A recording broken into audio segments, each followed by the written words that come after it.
सूर्यकिरणाप्रमाणे ते सतेज राहिला म्हणून माझे पंचप्राण मी त्याच्या देही सोडले. त्याला आपण जिवंत केला का तर त्याचा भालपट कशा तऱ्हेनं सटवीनं रेखाटला होता. कारण मृत्यूलोकी वास्तव्य करणारा मानव हा 84 लक्ष योगी मिळून हा मानव देह प्राप्त होतो.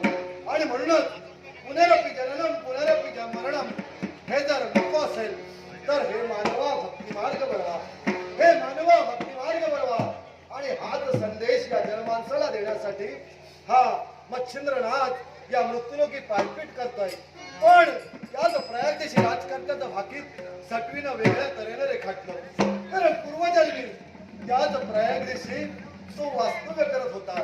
आणि ज्यावेळी परशत्रूनं त्याच्यावर चाल केली त्या क्षणाला त्यानं काय केलं, आपल्या राजवेशीवर भला मोठा खंदक खणला, जेणेकरून येणारं परशत्रूचं सैन्य त्या खंदकात पडावं, त्याचा शेवट व्हावा आणि अपरावर आलेलं संकट दूर व्हावं.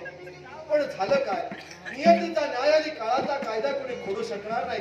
आणि म्हणून काय झालं, एक क्षण जी कामधेनू म्हणून त्या जनमानसात प्रिय आहे ती गाय त्या मार्गाने जात होती. आणि चालत चालत असताना तिच्या मनात इच्छा निर्माण झाली. म्हणे तो वैकुंठीचा नारायण जगाचा देव आहे, ही सगुण सावळी मूर्ती जो तो भजितो पूजितो. मग असा वैकुंठीचा नारायण जर मला पती म्हणून लाभला तर माझं भाग्य थोर. आणि ही इच्छा तिच्या मनात निर्माण होता क्षणार्धात त्या खंडकात ती पडली. तिचा अंत झाला. पण मरते समयी तिनं शाप दिला, ज्यानं कोणी हा खंडक खणण्यासाठी तत्पर झाला त्याचा सुद्धा शेवट अशा तऱ्हेनं व्हावा. अर्थात त्या गोमातेच्या मुखातील शब्द आहेत, तिनं दिलेला शाप तो सत्यात उतरण्यासाठी नियतेनं त्याचा जन्म होता क्षणी सटवीनं विजलिकीत रेखाटलं. आणि तो अपमृत्यू त्या राजकर्त्याला आला.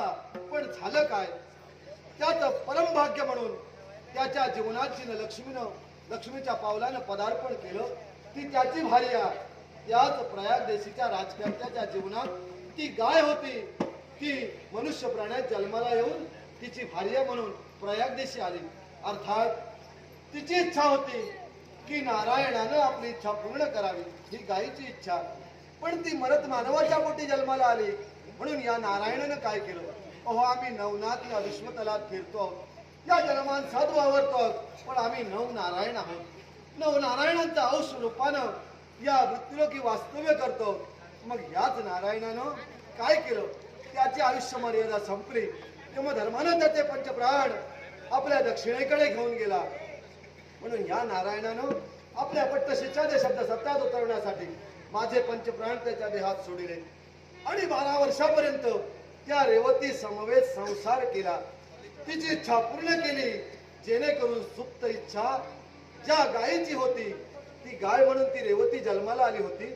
म्हणून हा नारायण पुनश्च त्या प्रयाग देशीच्या राजकर्त्याच्या जीवनात पुन्हा त्याचं जीवन पुलकित करण्यासाठी त्याचे पंचप्राण त्याच्या समवेत वावरले.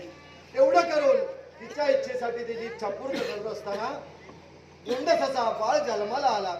तोच धर्मनाथ यावेळी 12 वर्षाचा झालाय.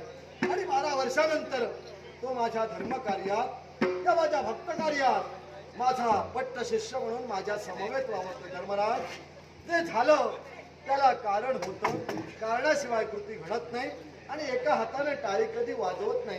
कारण ज्यावेळी क्षणासाठी तुम्हाला असं वाटलं की विश्वाचा चालक मी आहे, त्या 30 कोटी देवतांनी आपल्यावर जबाबदारी दिली, मी हनन करतोय म्हणून हे विश्व चालते असं नव्हे.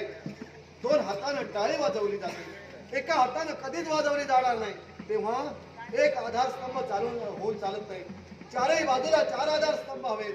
म्हणून ज्याप्रमाणे देवता कार्य करताय त्याप्रमाणे आपण करत आहात, त्याप्रमाणे त्रैलोक्यवंत पुरुष करताय, त्याचप्रमाणे ही माझा जनमानस, हा माझा मृत्यूलोकी वावरणारा भक्तगण. पण यावेळी तोच भक्तगण यावेळी मुकी जनावर म्हणून फिरतायत.